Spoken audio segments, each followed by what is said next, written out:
Palabra, gracias hermana. Así que los voy a invitar, hermanos, que vayamos a Hebreos capítulo 10 del versículo 26 al 31. Hebreos capítulo 10 del versículo 26 al 31, por favor. Si me acompañan ahí en su Biblia, igual aquí ya saben que ponemos los textos acá en la pantalla. Al igual que muchos de mis hermanos, yo creo que siempre me gusta leerlo en la escritura, siempre. Igual la pantalla es una herramienta que nos ayuda los días domingos para que muchos que no traen Biblia o invitados que a veces vienen, pues puedan ir leyendo también, ¿ok? Hebreos capítulo 10, versículo 26 al 31, ¿ok? Voy a leerlo, por favor, si ustedes pueden seguir la lectura en su Biblia o aquí en la pantalla. Ok, igual también, algo que luego nos pasa, hermanos, como cristianos, ¿cuántas veces ahorramos para una bocina? Para comprarnos la mejor pantalla, ¿no? Ya tengo una de a 40, quiero una 50, 55, tengo un bochito, pues ahora quiero un carro mejor, y no está mal. Al final de cuentas, todos buscamos estar mejor, pasarla mejor y tener lo que Dios, es la bendición de Dios, pero me di cuenta que a veces es chistoso que como cristianos, vienen, te dicen una Biblia, ¿cuánto? 3.50, hermano, es más, se la doy en pagos. No, está bien cara, híjole, no manches, 3.50, no. Y ahí estás regateando, ya estás ahí, la dudas, no te la compras, para comprarnos un libro, quizá un libro que nos pueda ayudar a esclarecer ciertos temas, que nos ayude a aprender más, quizá no, hasta pagar una clase de algo, no sé, referente a la escritura, y nos cuesta, realmente es ilógico, es irrazonable que como cristianos nos cueste eso, pero no comprarnos o embarcarnos con otras cosas, ¿ok? Desde ahí vemos que nuestro pensamiento a veces necesita ser transformado, ¿ok? Hebreos capítulo 10, versículo 26 al 31, lo voy a leer y si ustedes pueden seguir la lectura, dice la escritura de esta manera, dice: porque si pecáramos voluntariamente, después de haber recibido el conocimiento de la verdad, ya no queda más sacrificio por los pecados, sino una horrenda expectación de juicio y de hervor de fuego que ha de devorar a los adversarios. El que viola la ley de Moisés por el testimonio de 2 o de 3 testigos muere irremisiblemente. 29. ¿Cuánto mayor castigo piensas que merece el que pisoteare al Hijo de Dios y tuviere por inmunda la sangre del pacto, en la cual fue santificado, e hiciere afrenta al Espíritu de gracia? Pues conocemos al que dijo: mía es la venganza, yo daré el pago, dice el Señor. Y otra vez, el Señor juzgará a su pueblo. Horrenda cosa es caer en las manos del Dios. Horrenda cosa es caer en las manos de un Dios vivo. ¿Ok? ¿Cuántos tienen un Dios vivo? ¿Muy vivo o medio vivo? A veces se pasa de vivo. ¿Cómo está su Dios, hermanos? ¿Qué tipo de Dios tienen? ¿Un Dios vivo? A veces los que nos pasamos de vivo somos nosotros, ¿cierto o no? A veces queremos ahí engañar a Dios. Dice la Escritura: no te engañes, Dios no puede ser. Pero a veces lo hemos querido burlar, ¿eh? A veces hemos querido engañar a Dios con ciertas actitudes, con ciertos comportamientos, aparentando, diciendo, demostrando, cuando en realidad nuestra vida es otra. Ahora, de estos textos que acabamos de leer es lógico, ¿qué texto impacta más nuestras vidas, hermana Lupe? De esto que acabamos de leer, ¿qué texto de estos 3, 4, 5 que leímos, qué es lo que causa más, qué es lo que se queda más en su mente?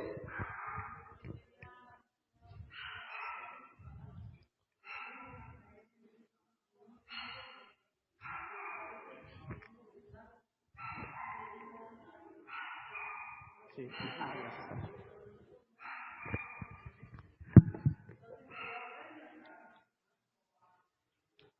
Hermana Tania, ¿qué opina? Dame su opinión de este texto.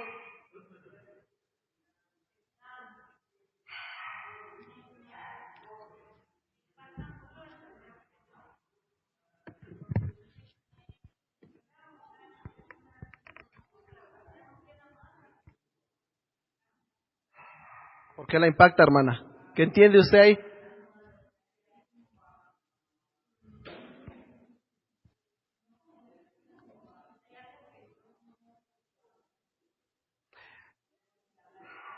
yo creo que es, exactamente. Dice, porque si pecamos voluntariamente, es ilógico y pensar que los que estamos aquí no hemos pecado alguna vez, ¿cierto o no? Todos aquí hemos fallado, pecado, hemos errado en el blanco, que es la definición que nos da el griego. Todos de alguna manera hemos hecho algo malo en contra de Dios.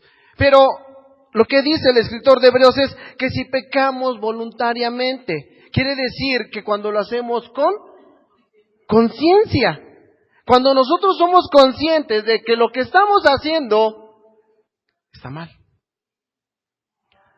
Ahora, cuando nosotros analizamos un poco más estos textos, nos damos cuenta que hay algo más terrible todavía. Si las palabras del escritor de Hebreos son fuertes y son de temer, y es una exhortación y una advertencia a nuestra vida cristiana, lo que a mí me daba más pavor es que esto no está escrito a aquellos que no conocen de Dios, sino a aquellos que conocemos de Dios, aquellos que ocupamos un lugar en la silla, aquellos que ministramos, que predicamos, que servimos a Dios de alguna manera y que dice, ok, Dios conoce que pecamos, pero también sabe que muchas veces pecamos deliberadamente, que muchas veces lo que hacemos es consciente y que dice que después de haber recibido el conocimiento de la verdad ya no queda más sacrificio por los pecados. O sea, ya no hay nada que se pueda hacer por aquel que decide pecar libremente y con conciencia. Ya no hay más. Si cuando te equivocas puedes venir a Cristo, y eso es lo que la Biblia nos enseña, que puedes venir a Cristo para que Él perdone tus pecados, dice Juan, no sucede así con aquellos que pecan deliberadamente, aquellos que están conscientes de que lo que están haciendo no le agrada a Dios. Sí se dice el versículo 27, sino una horrenda expectación de juicio y de hervor que ha de devorar a los adversarios. El versículo 26, el que decía mi hermana Tania, es uno de los más que como cristianos debe llamarnos nuestra atención. El versículo 29 aún es más fuerte, aún entra más en el corazón, y como cristianos conscientes, esto debería pegarnos a nosotros. ¿Cuánto mayor castigo piensas que merece el que pisoteare al Hijo de Dios y tuviere por inmunda la sangre del pacto en la cual fue santificado e hiciera afrenta al Espíritu Santo? O sea, pecas voluntariamente, eres consciente de esa situación, y lo que no sabemos y no entendemos es que no solamente nos dañamos a nosotros mismos porque hay consecuencias terrenales, sino que de alguna manera el escritor nos dice que espiritualmente estamos tomando el sacrificio de Cristo por inmundo. Ahí donde estoy trabajando, el encargado tiene un perro, y ese perro es muy cochino. Se hace del baño en todos lados. ¿Y qué crees? Algunas veces me ha tocado levantar la popó de ese perro con un cartón, con el recogedor. ¿Será agradable eso? ¿Creen que me gusta hacer eso? ¿Creen que es agradable acacharme, agarrar así, como que luego me embarro y luego, ¡ay, la torre! ¿Es agradable eso? Pues más o menos eso es lo que está diciendo el escritor de Hebreos. Eso es lo que nosotros hacemos cuando pecamos deliberadamente, con conciencia de la verdad, y tomamos por inmunda la sangre de nuestro Señor Jesucristo.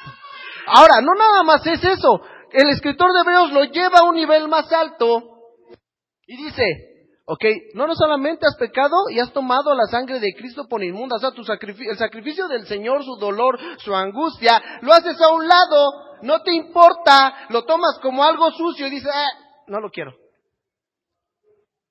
Y va más allá y dice, ok, pero no solamente contra Él, sino contra ¿quién más? Contra el Espíritu Santo de Dios. El pecado de la blasfemia contra el Espíritu Santo es que cuando nosotros pecamos, vamos a Cristo y Cristo nos perdona. Dice Él, ven a mí, yo te haré descansar. Juan dice, ven a mí, yo perdonaré tus pecados. Isaías lo dice también en el capítulo 1, que si nuestros pecados fueren como la grana, como la nieve, serán emblanquecidos. Vemos que hay una situación en la que nosotros hemos pecado y nos podemos acercar a Cristo para que nos perdone. Cuando esto no sucede, el Espíritu Santo viene y hace una introspección en nosotros, nos lleva al arrepentimiento y el Espíritu Santo intercede por nosotros. Pero cuando el Espíritu Santo es apartado, ¿quién intercede por nosotros? Ya no hay nadie más. Esa es la blasfemia contra el Espíritu Santo de la cual hablaba nuestro Señor Jesucristo. Vamos a Cristo y pecamos. Ok, yo tengo la sangre de Cristo por inmunda. El Espíritu Santo viene, remueve mi corazón, me lleva al arrepentimiento, me hace darme cuenta que estoy mal, que no estoy viviendo bien. Pero cuando ya el Espíritu Santo ya no tiene efecto en mí, ahí es cuando se cumple el versículo 31. Horrenda cosa es caer en las manos de un Dios vivo. Y yo te he puesto, y yo te aseguro, porque lo leí varias veces y aún mi mente no lo comprende, ¿qué es caer? ¿O qué consecuencias tan graves puede traer a mi vida el caer en las manos de un Dios vivo? Yo creo que aquí ninguno de nosotros hemos experimentado ese tipo de cosas. Y si crees que el sufrimiento y el dolor por el que has pasado es eso, yo creo que no, hermanos. Hermana Perla, si usted pudiera tomar un ejemplo de algún hombre de la Biblia que haya sufrido mucho, ¿quién sería? Job. Todos pensamos en Job. ¿Quién no pensó en Job? No es cristiano. No ha leído Biblia, no es cristiano. ¿A poco no? ¿Quién sufrió mucho en la Biblia? Job, ¿no? Siempre Job. ¿Hubo hombres o mujeres que sufrieron más? Sí. Pero Job es un ejemplo del sufrimiento. Sí, no, hermana, hay muchísimos casos, pero fíjese cómo nuestra mente va automáticamente a Job. Yo también lo pensé, hermana Perla. Así fue esto. Pero aún así el sufrimiento de Job fue con misericordia, ¿no? Fue un aprendizaje en su vida, fue algo que él no pecó deliberadamente. ¿O sí? Él estaba bien con Dios, su comunión con Dios. La forma en que empieza Job 1:1 es alabando las virtudes de un hombre terrenal y lo que pasó después en los 42 capítulos de Job. Y cómo al final es redimido y vemos la gracia de Dios. Pero aún así, ¿será que Job habrá caído en las manos de un Dios vivo? De la manera que lo expresa Hebreos, ¿esa cosa horrenda? Jamás. Yo creo que aún ese sufrimiento no sería comparado con caer en las manos de un Dios vivo, ¿sí? Mi mente no lo alcanza a comprender. No entiendo qué sería caer en las manos de un Dios de esa manera. Gracias a Dios que estamos en la gracia, bajo sus alas, dentro de su poder, en su misericordia, y por eso Él detiene muchas veces el castigo. ¿Ok? Así que en esta mañana quiero hablarte de aquellos hombres que pecan deliberadamente, y el título que le puse es Pecadores en las manos de un Dios airado. Pecadores en las manos de un Dios airado. Y para esto vamos a ir al Antiguo Testamento, a uno de los profetas que más se lee, Amós. Ay, dice, ¿dónde está? ¿A poco Amós viene en la Biblia? Así que vamos el libro de Amós,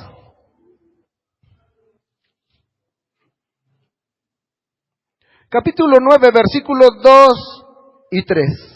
Y vamos a analizar un poco algunos pasajes del libro de Amós para ilustrar un poco lo que el escritor de Hebreos nos dice. Amós capítulo 9, versículos 2 y 3, ¿ok? Se van a tardar un poquito. ¿Ya lo encontraron? Ya lo encontró el hermano. ¿Aquí ya lo encontró? A ver. ¿Ya? El hermano, en la torre. Ahí están los que leen, a ver, ¿sí? Y los que no, pues aquí también están, ahí está, más rápido. Yo soy práctico, dice, yo no me meto en broncas, mi vida es así simple, vamos a la pantalla. Está bien, hermano, que no te compliques tu vida. De por sí mi vida es complicada y luego con pasármela complicando en la iglesia, pues como que no tiene caso, ¿verdad?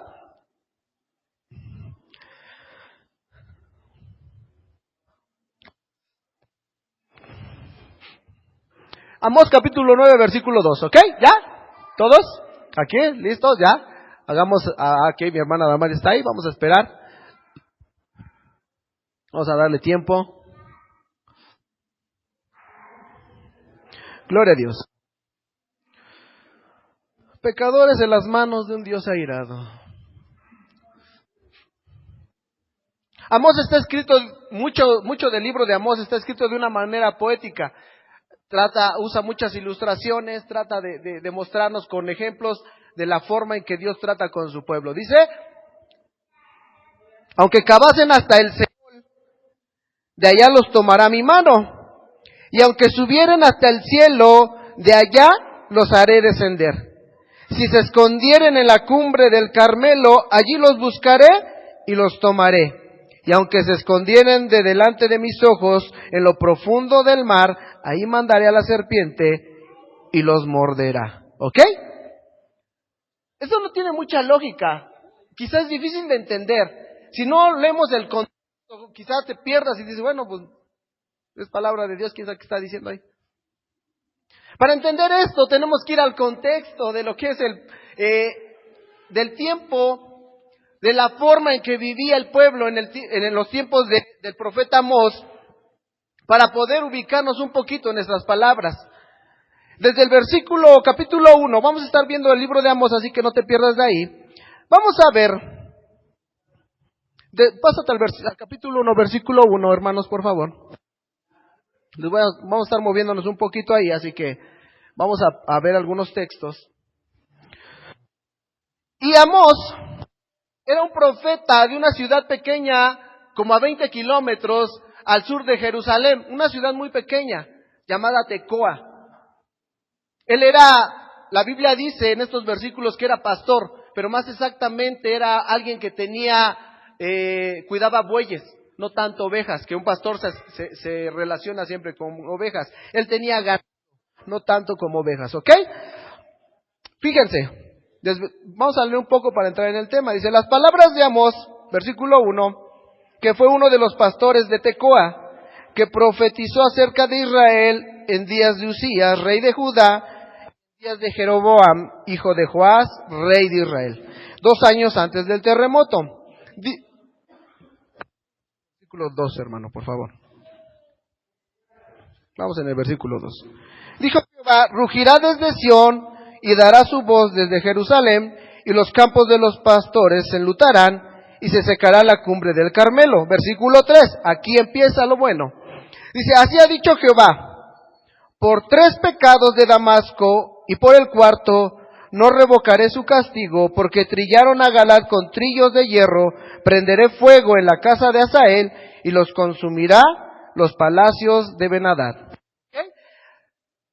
Un versículo antes, hermano, por favor, y luego en este. Hay una fórmula, hermanos, que Amós da. Y quiero que la examinemos en esta tarde. Dice, así ha dicho Jehová. Amós está profetizando a través de visiones. Dios les muestra a Amós lo que debe de hablar. Y Amós habla y dice, así ha dicho Jehová. Por 3 pecados de Damasco y por el 4 no revocaré su castigo. De este versículo 1:3 en adelante, Amós da juicio contra 7 naciones, 5 paganas y el pueblo de Dios. Pero hay una fórmula que nos da Amós, dice, por 3 pecados de Damasco y por el 4. Esa es una parte de esta fórmula. Dios le está diciendo que el número 3 representa una llenura, una perfección de alguna manera. Pero el número 4 habla de algo que ya rebasó eso. Por ejemplo, un vaso que se llena con agua podría ser un número 3, pero cuando esa agua se derrama sería un número 4. ¿Qué es lo que está diciendo Dios al pueblo a los pueblos gentiles? Que sus pecados han sido tan grandes, han rebasado total, no la cantidad, porque Dios no es que esté contando sus pecados. No es que Dios cuente los pecados de cada uno de nosotros, hermana Mari. No quiere decir que la hermana Mari lleva 1533. Bueno, algo así, ¿no? Algo así, ¿no? Bien hartos, ¿no? Ya me trabé de tantos pecados, hermana. A ver si ya peca menos, hermana, porque no puedo. Nada más me sé hasta el 20 y usted ya lleva 1300. No es que Dios lleva un conteo de nuestros pecados. No es que Dios diga, ok, Moy lleva tantos pecados, ya se pasó de lanza. Ahora sí, paz. Dios no lleva un conteo, pero sí está consciente de las veces que hemos fallado.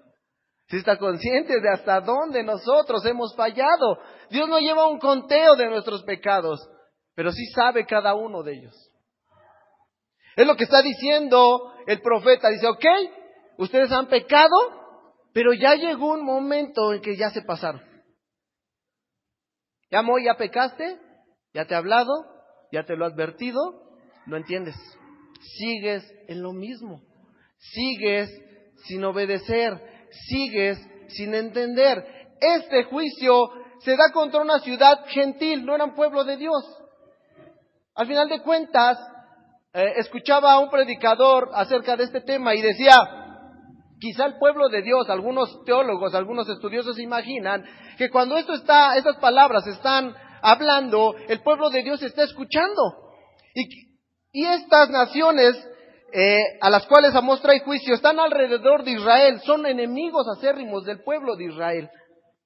Y dice este predicador, dice, me imagino al pueblo de Dios escuchando las palabras del profeta Amós, trayendo juicio contra las naciones que eran enemigas de ellos, que los habían dañado de alguna manera, y el pueblo de Dios decía, sí, síguele. Mi vecino se manchó, ¿no me echa la basura? No, sí, Señor, dile todo lo que se merece.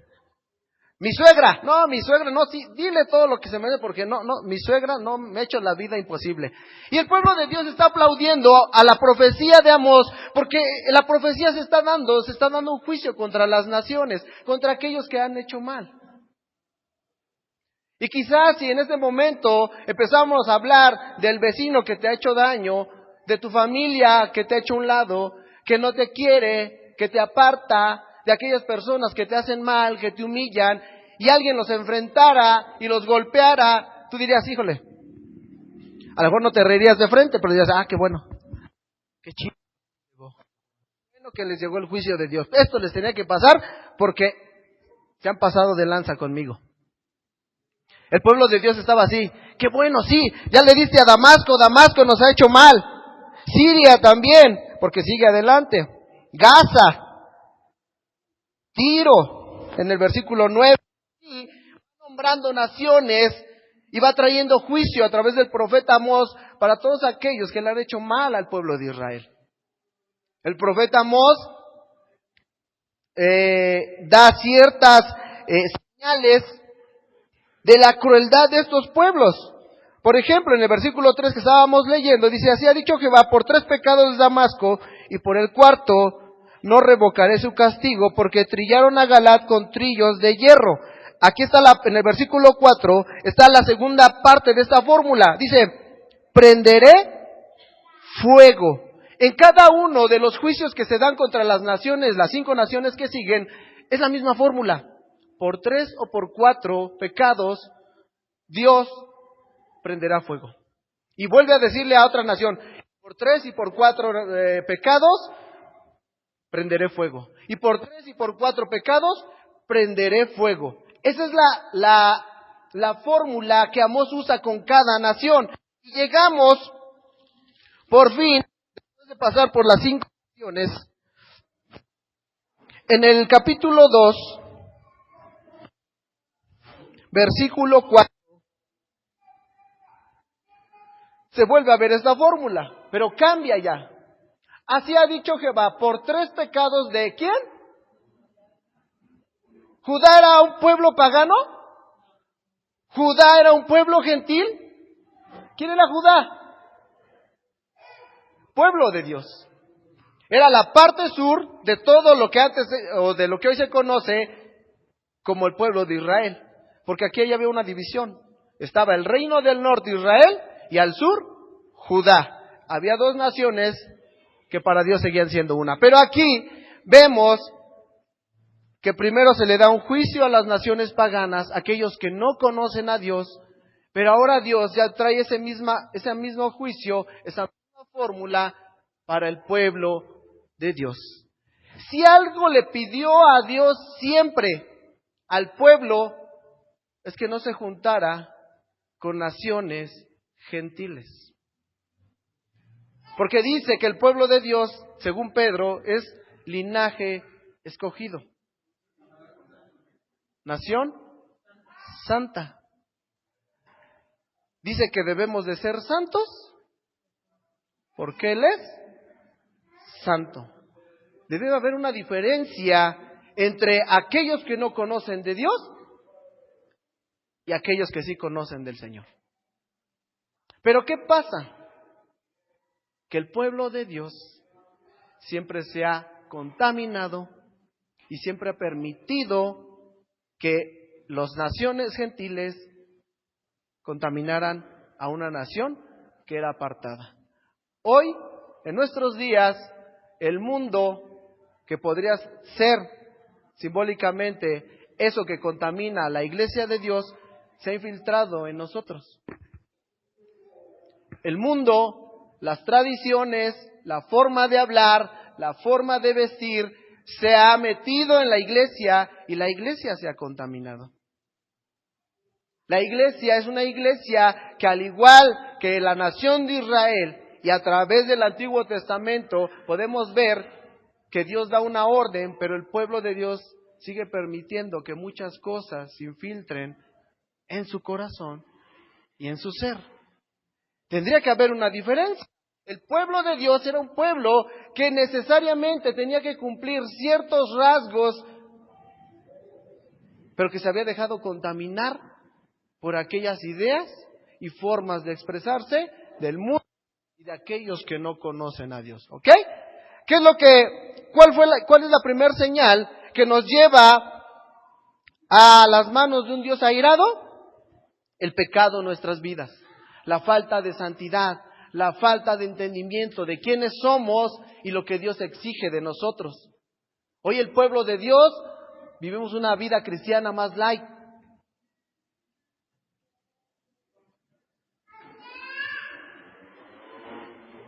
El pueblo de Dios ha caído en ese engaño. Estamos en la gracia. El pueblo de Dios, de Israel específicamente, en ese tiempo decía: somos el pueblo que Dios escogió y no hay ninguna nación como nosotros. Dios nos escogió a nosotros. Hoy la iglesia dice: yo soy fruto de la gracia de Dios y por eso permito que muchas cosas del mundo se infiltren en mi ser, que contaminan mi casa, mis hijos, mi vida espiritual, y no me aparto.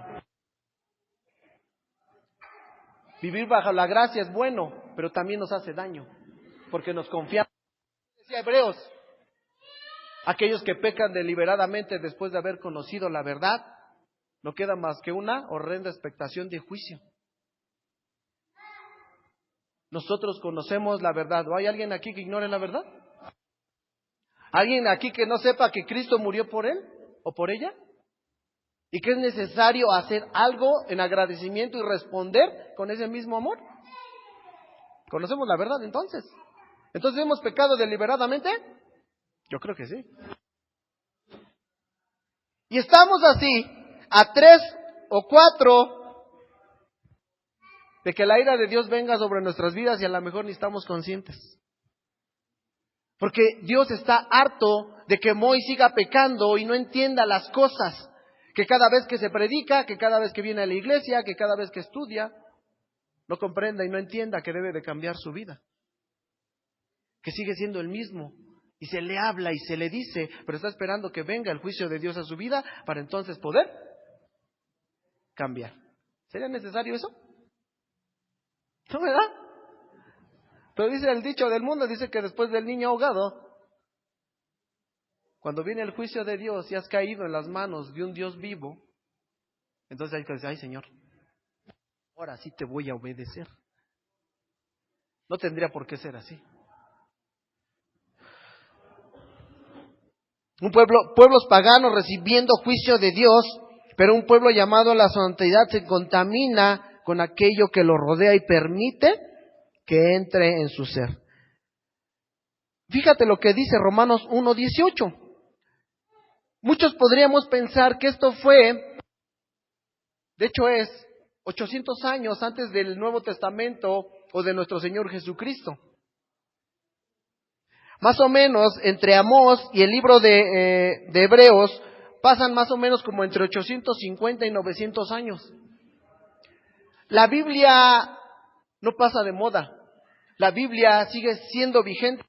Tanto es así que después de 900 años, Amós habló y en el libro de los Romanos, en el capítulo 1, versículo 18, dice de esta manera, fíjate, porque la ira de Dios se revela desde el cielo contra toda, ¿qué? Impiedad e injusticia de los hombres que detienen con injusticia la verdad. Por favor, hermano. Porque la ira de Dios, dice, porque lo que de Dios se conoce les es manifiesto, pues Dios se lo manifestó. Porque las cosas invisibles de Él, su eterno poder y deidad, se hacen claramente visibles desde la creación del mundo, siendo entendidas por medio de las cosas hechas, de modo que no tienen excusa. Tú podrías decir, ok, yo estoy aquí, no entiendo lo que se predica, no sé si hay un Dios, a lo mejor puede que sí exista un Dios. Mi tío fue cristiano durante toda su vida. Y años antes de fallecer, él llegó a una conclusión y me decía, Cristo no fue Dios. Y esos mismos ojos yo los hice también. O sea, ¿cómo tú siendo cristiano, evangélico, de toda tu vida, al final, él sin saber que iba a morir algunos años después, llegó a la conclusión de que Jesús no era Dios? Si por toda la Escritura vemos, y es claro, y es visible, que Jesús es Dios. Pero ¿qué puede llevar a un cristiano a caer en ese pensamiento? ¿Será que algunas cosas del mundo se habían infiltrado en su mente y habían cambiado su forma de ver al Señor? ¿Será que Cristo es todo para mí, pero en mis acciones tomo por inmunda la sangre de mi Señor? ¿Que peco deliberadamente y espero que las cosas vayan bien? Porque vengo y ocupo un lugar dentro de la iglesia. ¿Te has puesto a pensar que muchos de nosotros nos sentimos a salvo por venir y ocupar una silla aquí? Y esperamos que por ocupar una silla no nos pase nada. Cuando nuestra vida espiritual es muerta, cuando nuestra vida es como la de las naciones gentiles, cuando hemos permitido que el mundo se infiltre en nuestra casa, en nuestros hijos y en nosotros mismos, y pensamos que estamos en el 3 y no voy a llegar al 4. Ya estoy al límite de los pecados con Dios y Dios está esperando que vuelva a hacer otra cosa para que entonces traiga juicio, orden a mi vida a través de situaciones complicadas. Nadie lo quiere, ¿ah? ¿Quién lo quiere aquí? ¿Tú lo quieres, mi hermano? ¿Que Dios traiga juicio sobre tu vida? ¿Quieres que se cumpla Hebreos en tu vida y diga, horrenda cosa es caer en las manos de un Dios vivo? ¿A quién le gustaría? ¿Le gustaría a esta hermana Pati? ¿Que fuera para Carla? ¿Verdad que no? ¿Alguien aquí?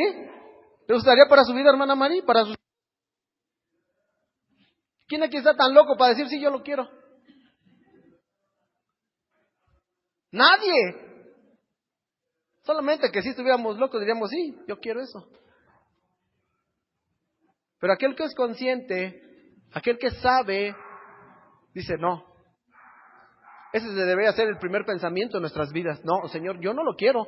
Señor, me voy a apartar de mi pecado, voy a sacar y analizar mi vida y me voy a echar para atrás, Señor. Ya no quiero esto, yo no quiero que venga el 4 a mi vida porque entonces es juicio. Pero porque soy pueblo de Dios, estoy bajo la gracia, ocupo un lugar, me siento a salvo. Digo, no, Señor, no me va a pasar nada aquí porque estoy ocupando un lugar. Señor, tú sabes el esfuerzo que hago por venir aquí. Y sí, hermano, se te aplaude que estés aquí. Porque yo sé que no es fácil. Pero Si entregáramos nuestra vida completamente a Dios como debería ser, ¿tú crees que deberías estar viviendo eso? ¿En la condición en la que te encuentras? El pastor y la hermana Damar decían, ok, hay tristeza, hay problemas, sí. Pero veo a un Job en esos problemas y levantando, no quedándose tirado ahí diciendo, ay, nadie me quiere. ¿Es normal que te sientas triste, apagado por los problemas? Sí, eres humano. Pero no te quedas ahí, te levantas en el nombre de nuestro Señor Jesucristo. ¿Sientes tristeza? Sí, pero dice la Biblia que esa tristeza cuando proviene de Dios causa un fruto. No te quedas ahí llorando y ¿sabes qué hago con mi familia? No, lucha, pelea, tienes un Dios vivo. Pero pareciera que a veces queremos que nuestros hijos caigan. Yo no caigo en las manos, porque es un horror caer en las manos de un Dios vivo, pero mi hijo, ahí está en drogas, está en alcoholismo, no quiere entender, sigue necio. Mi hija está en riesgo de salir embarazada porque no entiende. Yo me hago a un lado, yo no quiero que el horror de Dios venga a mi vida, pero bueno, ahí están mis hijos.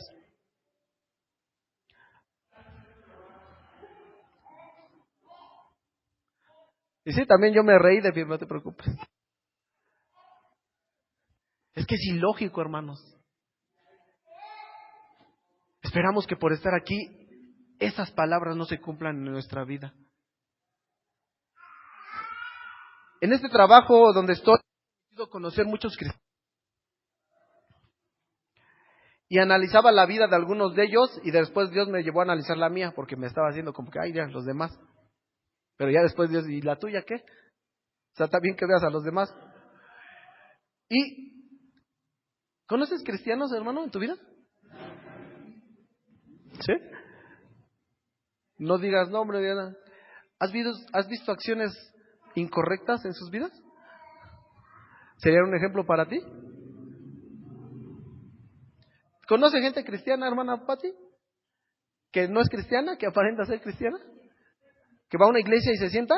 ¿Que va y escucha predicaciones? Pero cuando usted la ve afuera dice, espérate, no coincide lo que estás allá con lo que estás expresando en tu vida. ¿Hay alguien aquí que no conozca algún cristiano que no se comporte como cristiano? Yo analizaba y está un joven ahí, estaba joven, de hecho ya se fue, iba a Victoria, groserísimo, cristiano, alababa, él tocaba la guitarra. Tocaba Alcance Victoria, pero era grosero en el trabajo, nada que ver.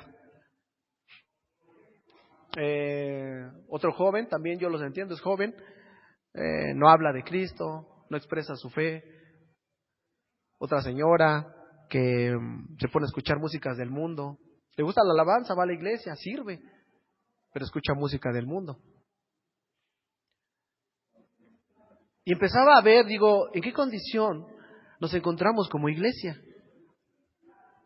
Y te decía, no se quedó ahí porque Dios nunca es así. Decía, bueno, pues ve a los demás, pero ¿y tú qué? Ya después Dios me llevó a mí y dice, ¿y tú qué estás haciendo? ¿A quién le estás hablando? Has callado y no has hablado. Has dejado que pasen muchas injusticias y no hablas. ¿Cómo estás tú? ¿Cómo estás, hermano? ¿Cómo estás, hermano? Quizá, al igual que a ti te pase, yo estaba analizando la vida de ciertos cristianos de dudosa procedencia, pero quizá ellos me ven a mí y dicen, mira, ese cristiano también, ¿cómo está? Porque siempre lo lógico es, él está mal. Ella no se comporta.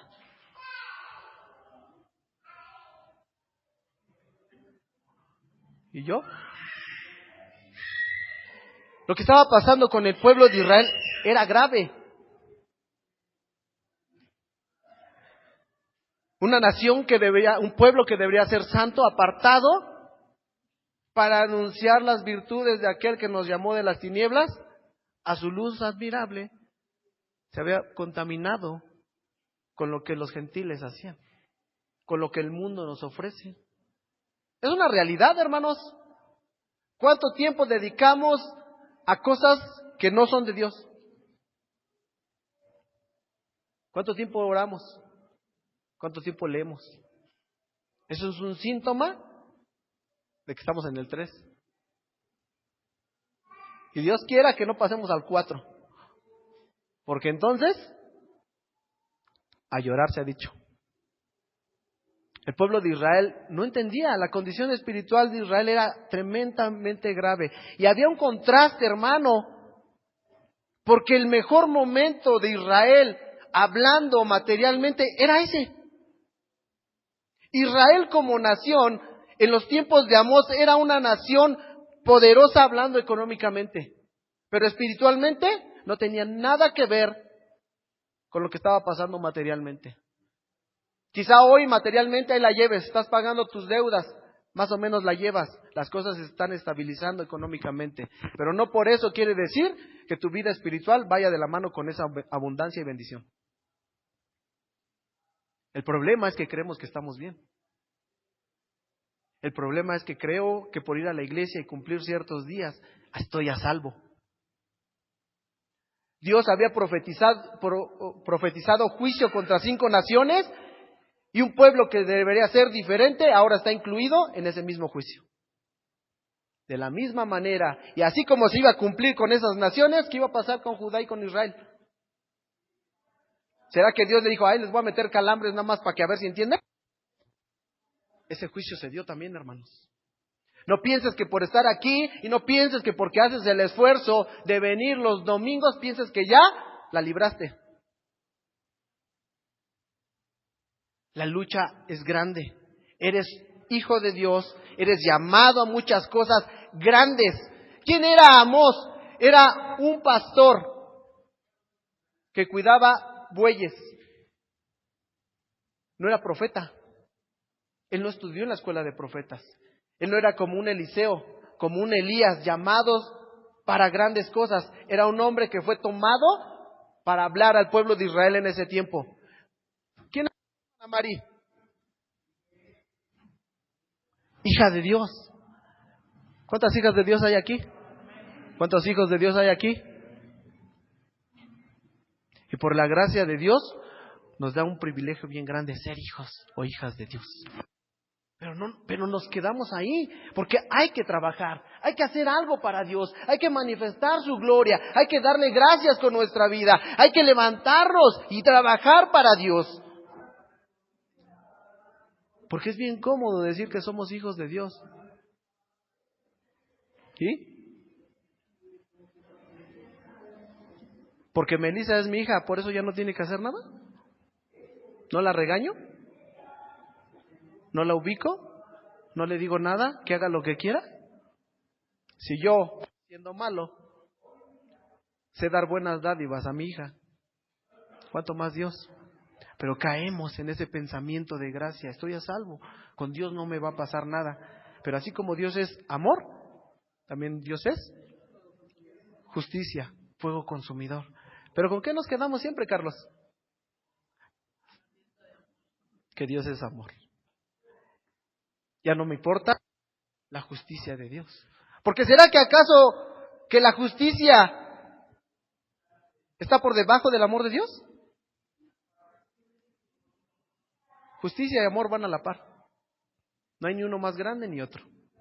Así como Dios puede amar, también puede castigarte. Claro que hay amor, pero hay castigo y duele. Aquellos que pecan voluntariamente después de haber conocido la verdad, ya no hay más sacrificios por los pecados. ¿Y cuánto piensas? ¿Cuánto piensas, dice Hebreo, que pasará con aquellos que pisotearan la sangre de nuestro Señor Jesucristo? Y la hemos pisoteado, hermanos. Hay que ser honestos. Hay que ser reales. Hemos pisoteado la sangre de nuestro Señor Jesucristo muchas veces. Hemos caído en ese error. Y el escritor de Hebreos nos hace una advertencia. Dice, estás en 3. Aguas, porque estás a punto de pasar a 4. Y cuando eso suceda, no habrá quien te ayude, hermano. Y te la beberás solo. Y entonces sentirás el rigor y el amor de Dios y su justicia. Cuando Dios habla, es para advertirnos, ¿cierto o no? Cuando Dios traía juicio a las naciones, ¿será que dice, no, ahorita ya me hartaron, ya, hasta aquí? ¿Y en enseguida venía el juicio? No. Dios en su amor siempre los exhortaba, les hablaba, pasaban años, pasaban siglos y el pueblo no entendía. ¿Cuánto tiempo Dios lleva hablándote, hermano? ¿Cuánto tiempo Dios te dice que cambies, que transformes tu vida, que dejes de aparentar, que trabajes, que te muevas, que no estés ahí acostado, que no te sumas en tus pensamientos negativos, ni en tus emociones, ni en tu tristeza, y que te levantes en el nombre del Señor Jesucristo? Pero seguimos tirados ahí, sin poder levantarnos, cuando nuestro Dios es un Dios vivo, un Dios que nos ama, y que si te está exhortando es para que no llegues a ese grado.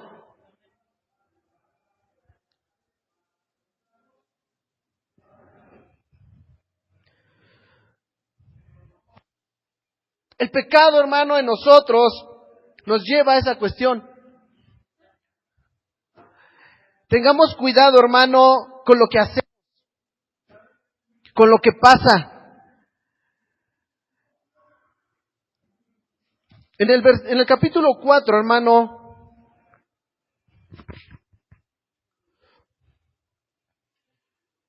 Amós capítulo 4,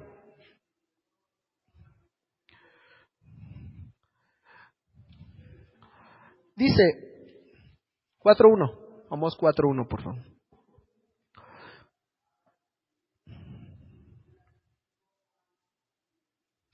Oíd esta palabra, vacas de Basán, que estáis en el monte de Samaria, que oprimís a los pobres y que quebrantáis a los menesterosos, que dices a vuestros señores, traed y beberemos.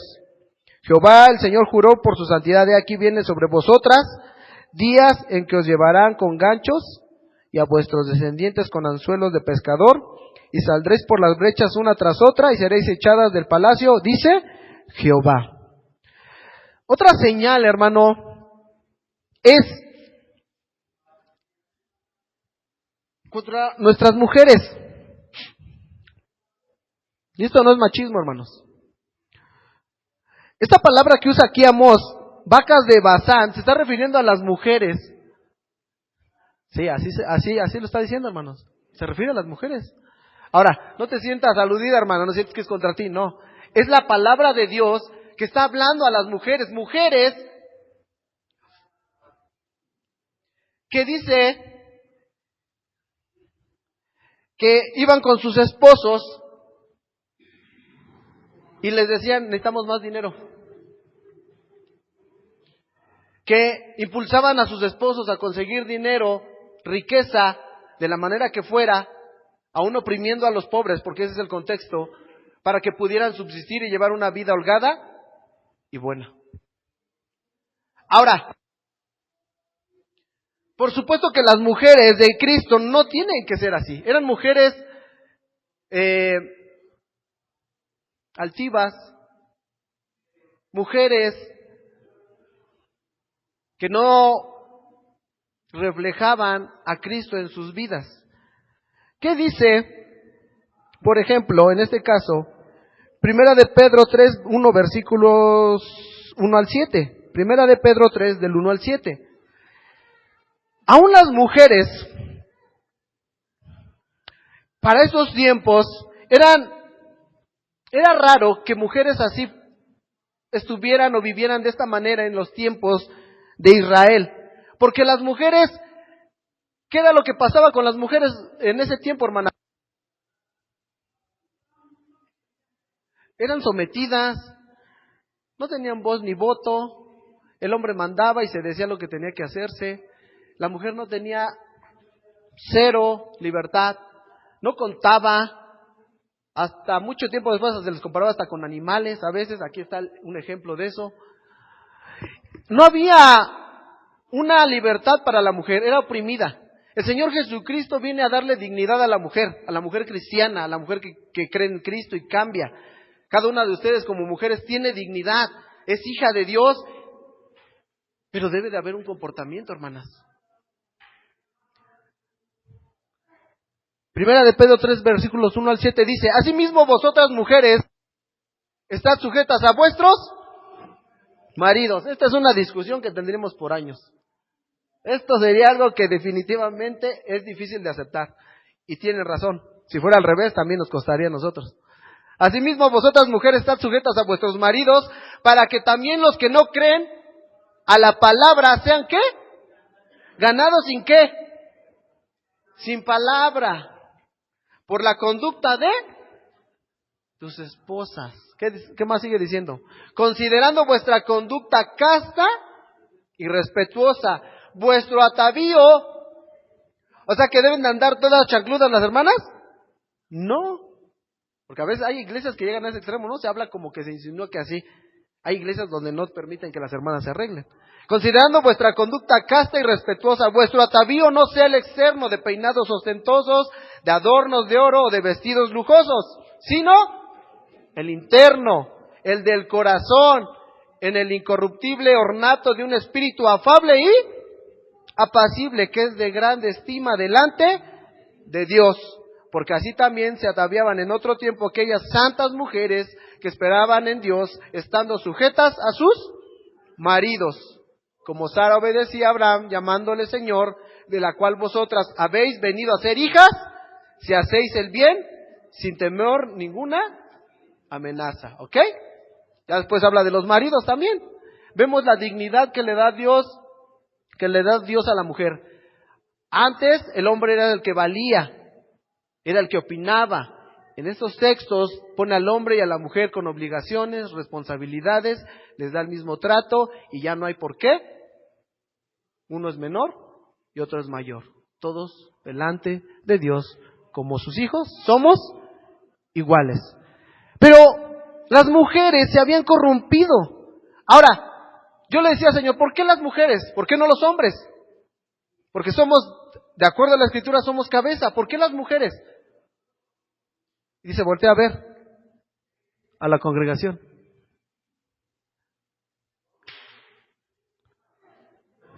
¿Hay más mujeres o hombres? Hay más mujeres en las congregaciones. Quiere decir que la mujer es parte importante de la sociedad y que lo que la mujer hace, opina, de la forma en que camina, de la forma en que se mueve delante de Dios, tiene un peso. En Proverbios vemos que la mujer virtuosa tiene un peso bien, bien grande dentro de la familia. Una mujer que se corrompe, una mujer que no demuestra a Cristo en su vida, ¿cómo tendrá su hogar?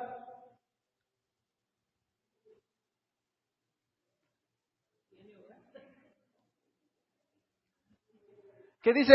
Proverbios 14. La mujer sabia edifica su casa, pero la necia, Dios a ustedes, hermanas, les da dignidad, pero les da un poder y una responsabilidad bien grande dentro de la familia. Una mujer débil, una mujer que no se somete, una mujer que no entiende la palabra de Dios, una mujer, cuando dice espíritu afable y apacible, es una mujer que no está gritando en la casa, una mujer que tiene un espíritu tranquilo, calmado.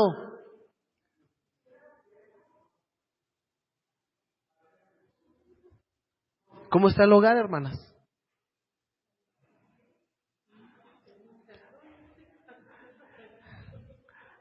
Cuando no está el marido, está tranquilo, dice, pero ya nomás llega él.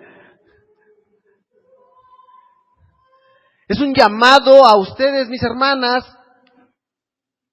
a buscar a Dios.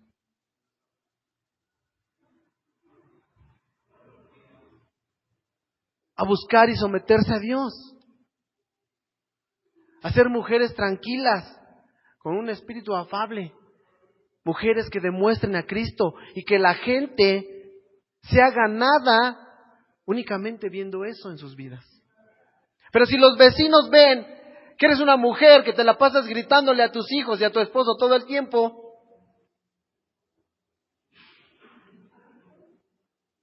Si te ven que como mujer en la calle le andas gritoneando a tu esposo, si el ejemplo que estás dando no es un ejemplo de una mujer de Dios,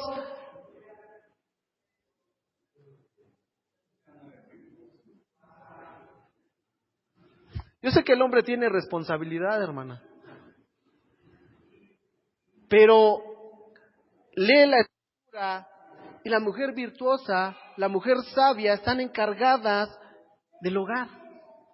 Si hoy tu hogar no camina, en gran parte eres responsable. Si tus hijos no quieren buscar, eres responsable. Si tu esposo está a un paso de apartarse, eres responsable. Porque ¿será que el vecino tienes que portarte bien con el vecino para que él se acerque a Dios? ¿Y el esposo? ¿Y los hijos? ¿Por qué muchos maridos no quieren venir a la iglesia?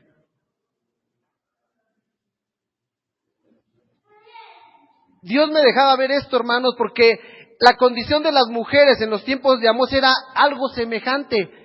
Mujeres que eran pueblo de Dios, pero no se comportaban como pueblo de Dios. Y que en esa condición disfrutaban de las cosas materiales, porque te decía que en ese tiempo el pueblo de Israel era abundantemente rico, pero espiritualmente decaído. Puede que tú tengas la capacidad, hermana, de disfrutar de unos zapatos, de unas zapatillas, de ir a comer con tu esposo y con tus hijos. Es bueno, pero ¿cómo está tu vida espiritual? ¿Cómo te estás moviendo en tu matrimonio? ¿Qué está pasando con tus hijos? ¿Tienes la suficiente fuerza de Dios para poder levantar ese hogar? ¿O eres una mujer que dice, no puedo? Vimos en el ejemplo de Amós que él fue tomado de lo vil. Alguien que no conocía, alguien que era pequeño. Dios pudo haber tomado un rey, una persona grande, alguien de influencia, pero toma a un pastor y hace que predique al pueblo estas palabras. Tú y yo no somos nadie. Quizá nadie nos respeta, nadie nos da valor, pero Dios nos llamó para hacer grandes cosas. El problema es que a lo mejor tú y yo no nos sentimos como decimos que nos sentimos. ¿Dices que eres hija de Dios? ¿Quién es tu padre?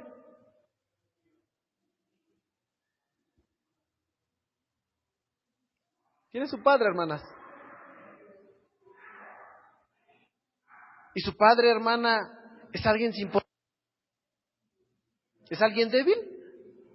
¿Es alguien que no tiene fuerza? ¿Que está sola? ¿Y por qué actuamos así? No puedo con estos hijos. No puedo, ¿cómo le hago? Tu Dios es un Dios fuerte, mujer, que puede transformar a tu marido, pero tú lo estás queriendo transformar. Y como tu condición espiritual no es buena, ¿qué crees que haces? De repente dices, ay, sí, voy a la iglesia, pero ya mejor le haces algo y ya no va. Pero le dices al Señor, Señor, cambia, no por otro.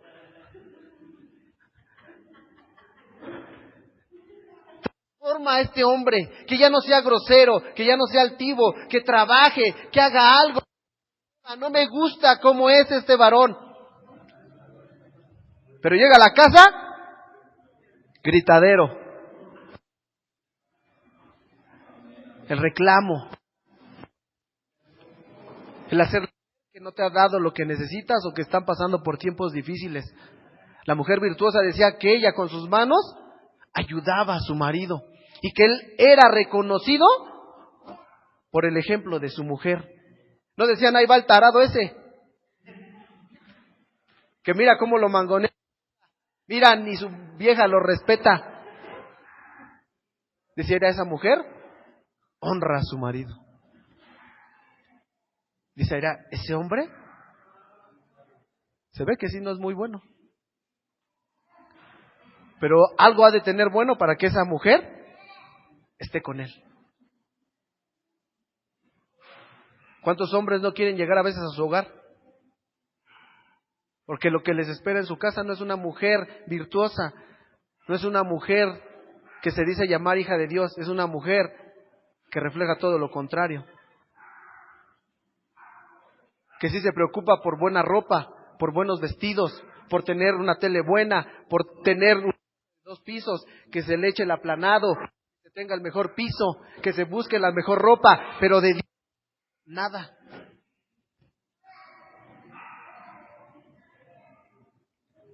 Y ahí está el meollo de las familias cristianas destruidas, que no avanzan, que se detienen. Porque sí, hermanas, tienen una gran responsabilidad.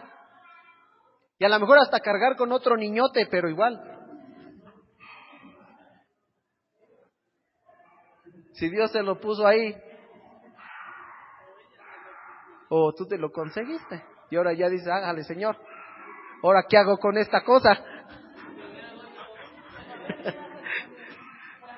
Pero transfórmamelo tú, Señor, porque yo no puedo con este. Hermanas, hay que luchar por ese marido. Si Dios te lo puso ahí, es por algo. Dios lo permitió, lo escogiste. A lo mejor tú lo escogiste, hermana, y dijiste, ay, decía una conocida que tenemos, decía, antes de conocer a esta persona, le decía, es un varón en la extensión de la palabra. Ya cuando lo conoció era el más desgraciado de todos porque, hermana, era en toda la extensión de la palabra, es un desgraciado. Al principio se llenaba la boca y decía, este hombre sí es un varón en toda la extensión de la palabra. Después de empezar a vivir con él, ya no lo soportaba, se separaron, era una cosa horrible eso. ¿Quién lo escogió? Dios. El varón en toda la extensión de la palabra. Es real, hermanos. Hermanas, vean el peso tan grande, la responsabilidad tan grande que Dios les da a sus hijas, llevar a su hogar. Te preguntas por qué tu matrimonio, tu casa no se siente en paz, no hay paz. Bueno, hermana, hay que analizar si estás haciendo tu chamba o no. ¿En qué estás fallando? ¿Estás pecando deliberadamente y por eso ya llegó a tal grado que tu casa es insoportable?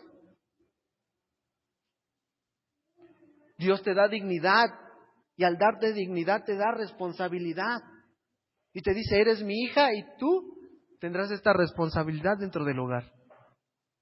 Tendremos que ver, hermanas, lo que está sucediendo en sus hogares. Esto es un llamado a ustedes, mujeres, para analizar su vida.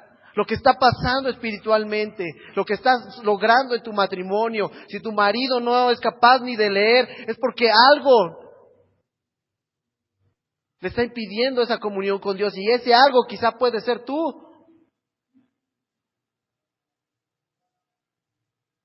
Hermanos, tenemos que ver que Amós enfrenta al pueblo de Dios y les dice, ok, Dios no lleva un conteo de sus pecados, pero están al límite. Una señal que podríamos ver y que nos denota que quizás estemos en eso es la apatía, la sensibilidad a las cosas de Dios, hermanos. Y que quizá esa es la condición de la iglesia y que quizá, hermanos, estamos en el nivel 3 y que la iglesia por eso no fluye y no camina porque es apática, porque es insensible, porque no entiende, no obedece y no comprende que debe de cambiar. Por último, el profeta Amós lleva al pueblo de Israel y después de este juicio tan duro y de darles, enseñarles su condición, en el capítulo 9, versículo 11, parece que viene una luz. Parece que ya viene algo, parece que Dios deja ver su misericordia un poco y habla de esta manera a través del profeta Amós. Dice, en aquel día yo levantaré el tabernáculo caído de David y cerraré sus portillos y levantaré sus ruinas y lo edificaré como en el tiempo pasado, para que aquellos sobre los cuales es invocado mi nombre posean el resto de Edom y a todas las naciones, dice Jehová, que hace esto. He aquí, vienen días, dice Jehová, en el que ara alcanzará al segador y el pisador de las uvas al que lleve la simiente. ¿Qué está diciendo el versículo 13?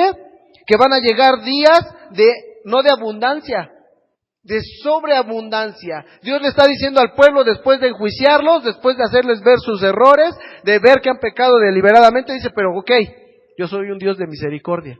Y va a llegar un momento en que esto se va a terminar, que vendrán días de bendición, que vendrán días donde todo abundará. Pero el versículo 14 dice, y traeré del cautiverio a mi pueblo Israel, y edificarán ellos las ciudades asoladas y las habitarán, plantarán viñas y beberán el vino de ellas, y harán huertos y comerán el fruto de ellos, pues los plantaré sobre su tierra y nunca más serán arrancados de su tierra que yo les di, ha dicho Jehová, Dios tuyo. Pareciera que al final el mensaje de Amós es alentador hacia el pueblo. Va a haber juicio, pero Dios promete una restauración de tu familia, de tu esposa, de tus hijos, de tu economía. Y eso nos gusta oírlo. Y es bueno escucharlo. Pero algo que me dejaba ver Dios y que me preguntaba, de hecho anoche decía, está bonito, ¿no? La forma en que acaba Amós dice, ok, va a haber una restauración. Dios le promete a cada uno de nosotros que si estamos pasando complicadas, va a haber una restauración en el matrimonio, en los hijos, lo económico.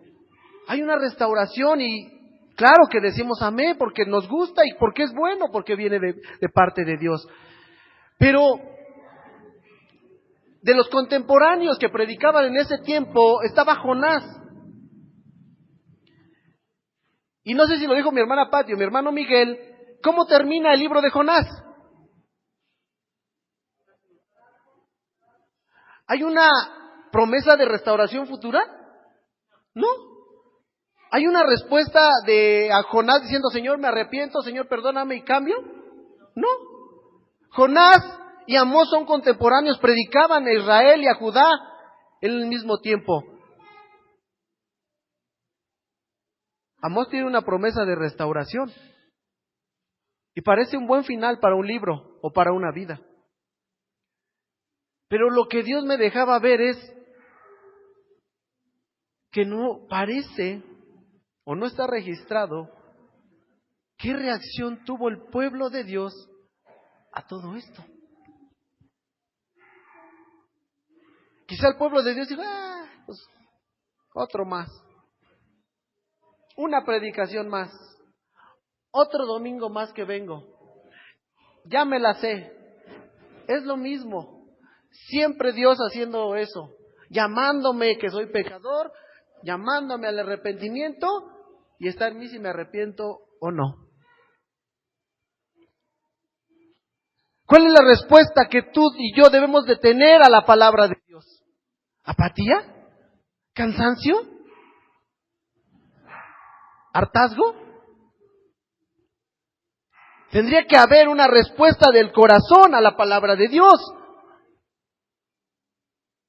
Tendría que haber por lo menos, hermana Mari, un reflexionar en el pueblo y decir, Señor, sí es cierto. Estoy en el 1.5, no quiero llegar al 3. Me acabo de dar cuenta que yo pensé que estaba en ceros contigo, pero ahorita con la palabra me veo que estoy en 2. Y no quiero llegar a 3, y mucho menos a un 4. Y tu espíritu de cristiano, de iglesia, te dice, ok, sí, hay que ponerlo por obra, yo no quiero que me venga eso a mí. Pero sales y sigues gritando en tu casa.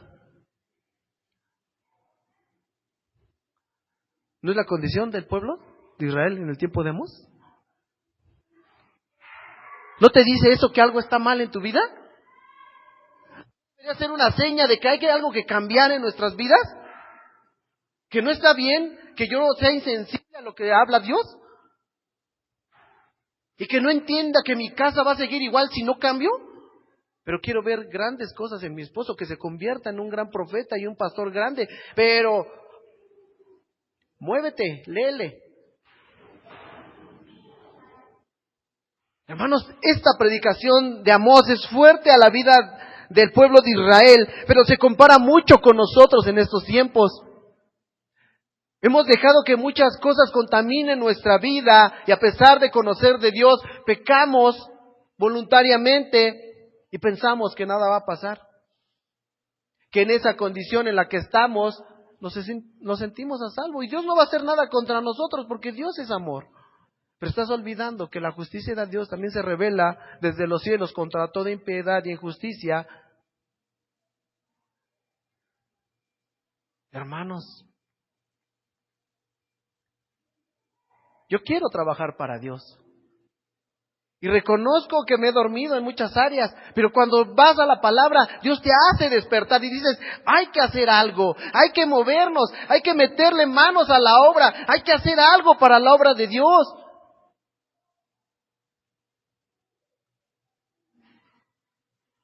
Hay que movernos, no nada más es, ok, que los demás hagan. Podemos optar y ser como el pueblo de Israel ante una palabra de Dios. ¿Respondo o me quedo quieto como estoy? Pero que no te extrañe que el día de mañana vengas y digas, hermanos, oren por mí porque me está pasando una situación bien grave en mi vida. Oren por mi hijo porque está a punto de morir en un hospital. Porque hasta entonces me doy cuenta que estoy mal y que Dios me habló, pero nunca escuché. Un hijo que está en drogas, en alcoholismo, un hijo que no entiende, que está en rebeldía, se va a perder, hermanos. Y no pienses que por no hacer nada y dejarlo en las manos de Dios, Él va a cambiar. Tienes que meterle las manos. Tienes que empeñarte en buscar su salvación, en mostrarle su amor.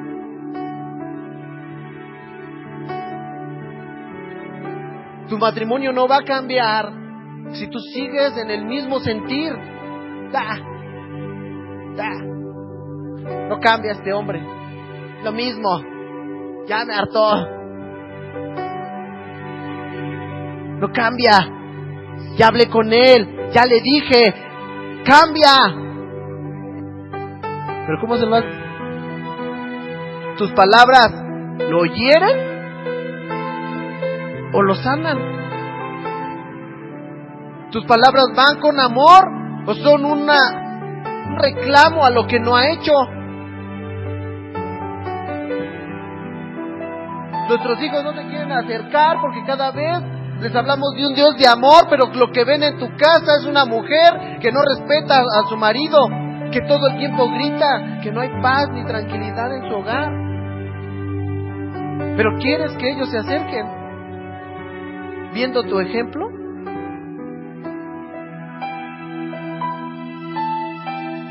¿Por qué hablaban mal del pueblo de Dios? Y aún más, dice la Escritura, ¿por qué hablaban aún pestes de nuestro Señor? Dice la Escritura, y por su causa, el nombre de Dios es blasfemado. ¿Por causa de quién, hermana Tania?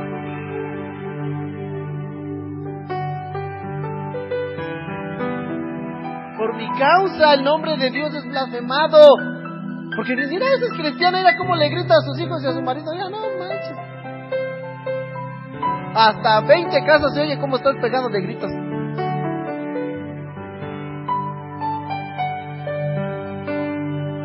Porque vivo a 20 casas de ustedes, hermanos, por hasta allá se oye, no manchen.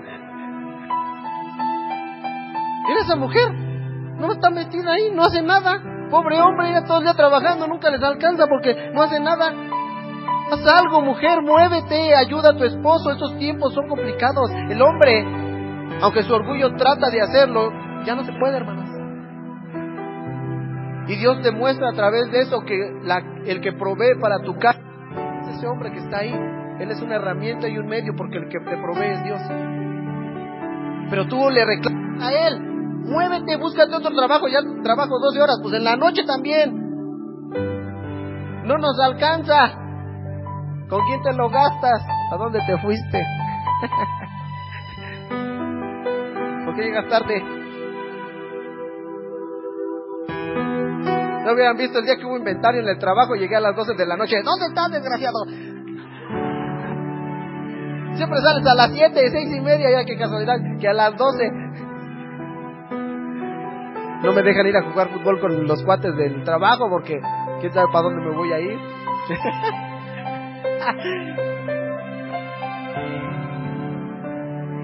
Hermanas, Dios es grande, Dios es bueno. Compórtense como hijas de Dios.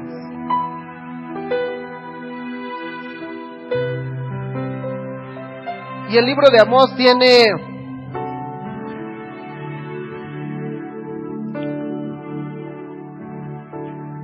pocas palabras para resumir lo que tú y yo debemos de hacer. Capítulo 5,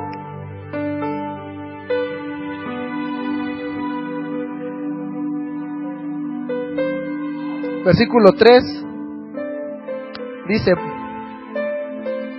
Amós capítulo 5, versículo 3: porque así ha dicho Jehová el Señor: la ciudad que salga con 1000 volverá con 100, y la que salga con 100 volverá con 10 en la casa de Israel. ¿Qué está queriendo decir Amós?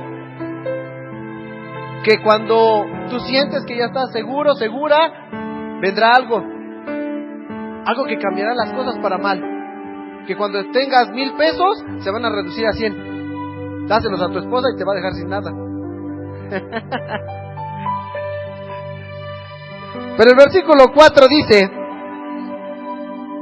pero así dice Jehová a la casa de Israel. Así dice Dios al pueblo, a cada uno de nosotros, hermanos, ¿verdad?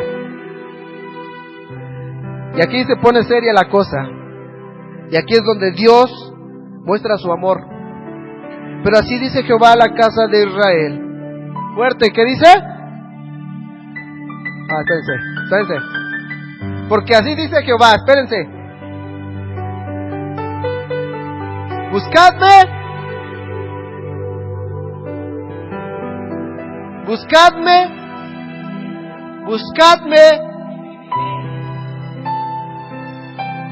Con esto podríamos cerrar perfectamente el libro de Amós y esta enseñanza. Buscadme y viviréis. ¿Qué es lo que tiene que hacer el pueblo de Dios? Que está apagado, que no tiene pasión, que no tiene fuego. Buscad a Dios y entonces vendrá la vida.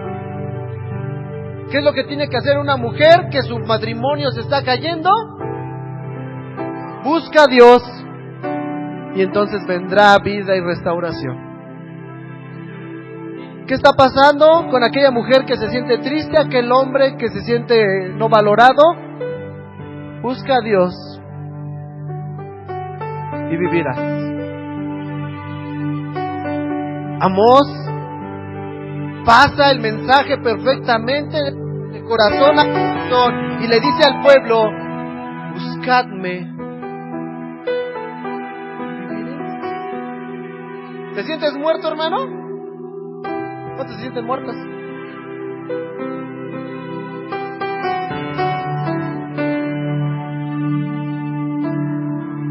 Pues déjame decirte, hermano, que yo a muchos de ustedes los veo muertos.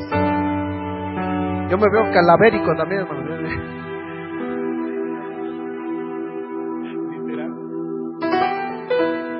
Dice el chiste que un hombre se fue a hacer unos estudios, le hicieron una radiografía y dice: ya encontramos la causa de por la cual se siente mal, trae la muerte adentro, dice.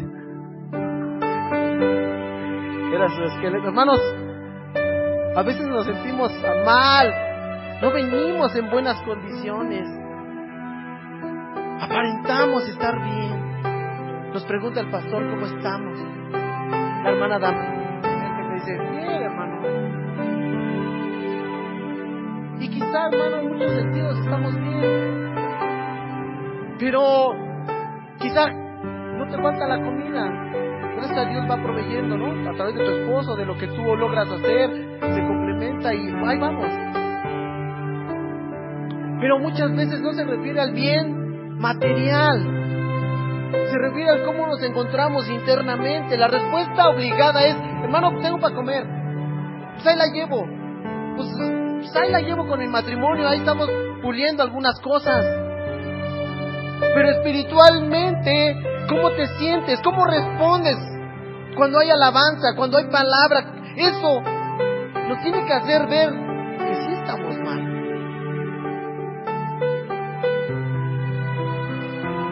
Si hay sentimientos negativos en nuestro ser, lo vuelvo a preguntar, lo he preguntado anteriormente, ¿es de Dios? ¿Es de Dios que te sientas triste, mujer? ¿Es de Dios, hermano, que no te sientas útil, valorado? Jóvenes, ¿es normal que se sientan menospreciados? No es normal. Pero a veces los padres nos encargamos de eso. Obligamos a nuestros hijos a perfeccionarse en este mundo, pero en lo espiritual cero. No hay esa misma presión, no hay esa misma carga, no hay esa misma carga por estudiar, porque aprendan, porque sean mejores. Nuestro enfoque está en que tengan dinero a través del estudio. ¿Pero qué es de Dios? ¿No es mejor riqueza lo que Dios da? ¿No es mejor pago lo que Dios le va a dar a nuestros hijos? ¿De qué sirve el dinero? ¿De qué le sirve al hombre que gane el mundo, pero su alma se pierda? ¿De qué sirve que tu hijo sea un gran arquitecto, ingeniero, pero que se pierda al final de cuentas? ¿Vale? ¿Será lo que Dios quiere? Una vez un hermano, hablando de la venida del Señor, nos decía: cierren sus ojos, imagínense cuando el Señor venga en las nubes y entonces seamos levantados. ¿A poco no está bonito eso? ¿A poco no es bonita esa imagen? Que cuando el Señor venga en los cielos, nosotros seamos levantados, ya sea que estemos vivos o muertos, y vayamos con el Señor, porque esa es la esperanza que tenemos todos. Pero de repente el hermano le da un giro a esa visión y me dice: imagínese, hermana Perla, que se está levantando ángel de su mano, y volteé para abajo, y David y Alex,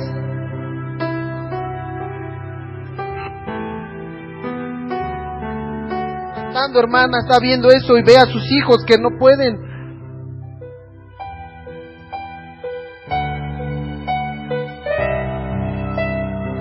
¿Qué pasaría, hermana Lupe, si usted se fuera levantada en los cielos con el Señor, pero viera a sus hijos que están en la tierra y que se quedaron a la gran tribulación? ¿Sería agradable ver cómo tú vas al cielo y tus hijos quedan aquí, al terror y a la angustia que va a pasar la tierra? ¿Sería agradable que ya fuera y que vea que su mamá se queda aquí? ¿Ves cómo cambia la visión, hermano? Todos queremos ir al cielo. Y anhelamos que nuestros hijos, que los seres que amamos también. Pero ¿qué pasa cuando hoy estás viendo que tu hijo está en drogas, en alcoholismo, que es un rebelde contra Dios y que no quiere buscar al Señor? O que no te estás esmerando lo suficiente para que ellos conozcan al Señor, lo acepten en su vida y haya una transformación en su corazón. ¿Qué pasaría si tú, joven, te levantas y ves que tus padres, a los que amas, se quedan? Cambia esa visión, hermanos. A mí me impactó cuando el hermano la dijo, porque en la noche de ese mismo día soñé que todos se iban y yo le hacía así. Y me quedaba y saltaba desesperadamente, hermano, porque decía: ¿cómo se van todos y yo no? Y yo saltaba desesperadamente, hermano. Porque yo veía a mis hijos, a mi esposa, veía a mi madre yéndose, a los hermanos que conocía, o sea, se van todos y yo no podía. Imagina eso, hermano. Y conforme a lo que acabamos de leer de Amós, si nosotros seguimos en esa condición, hermano, ¿Qué crees? Que hay una posibilidad muy grande de que eso suceda.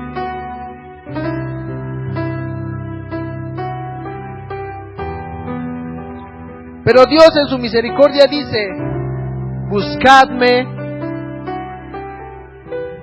y viviréis.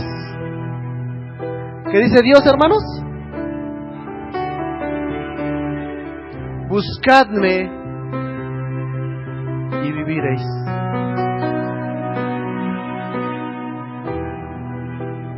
Yo no quiero seguir muerto, hermano. Lo único que me queda es buscar a Dios, porque quiero vida en mí. ¿Tú quieres de esa vida también? Decía nuestro Señor Jesucristo: de tu interior correrán ríos de agua viva. Y eso es vida, hermano. Un cristiano que ocupa un lugar y que no tiene pasión por Cristo está muerto. Un cristiano que está alabando a Dios y no puede declarar con su boca o alzar sus manos está muerto. Un cristiano que está metido en sus problemas y conflictos y que siente que se está muriendo y que no puede y que se va a morir en los problemas es un cristiano que no conoce que tiene un Dios vivo.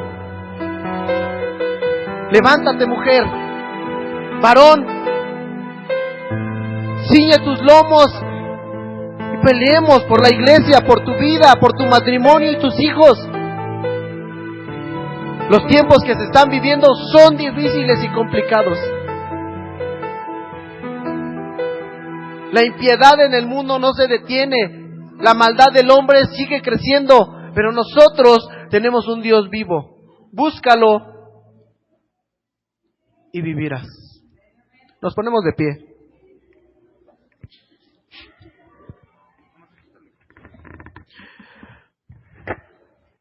No olvides estas palabras, hermano. Dios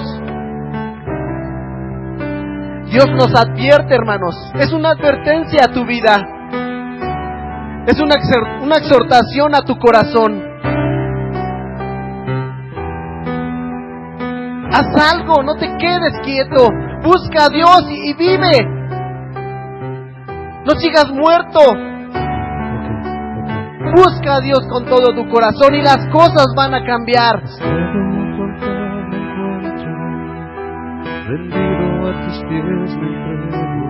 Señor, gracias porque tú eres bueno y tu misericordia está sobre nosotros. Pero la gracia, Señor, en la que vivimos muchas veces nos hace daño. Pensamos que el mal no vendrá sobre nosotros y nos conformamos y nos quedamos quietos y no nos movemos y no luchamos ni peleamos, Señor.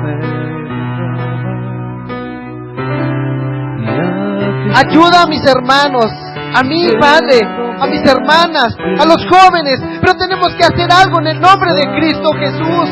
Somos hombres hombres que nos das el privilegio de tener un lugar, Señor, de responsabilidad, un lugar, Señor, donde tú nos has puesto que no merecemos, un lugar de hija, un lugar, una posición de hijo. Señor, ayúdanos a buscarte para que vivamos. La muerte, Señor, inunda tu casa, a tu iglesia. Dejamos que el mundo nos contamine. Señor, dejamos, Señor, que todas las naciones, que las tradiciones y la forma de pensar contaminen nuestro ser, Señor. Y lo hemos vivido una vida normal, Señor. Y hoy tú nos adviertes que así como nos amas, también después de mucho hablar, después de mucho, Señor, escuchar la exhortación tuya, pedir, Señor, también juicio a nuestras vidas.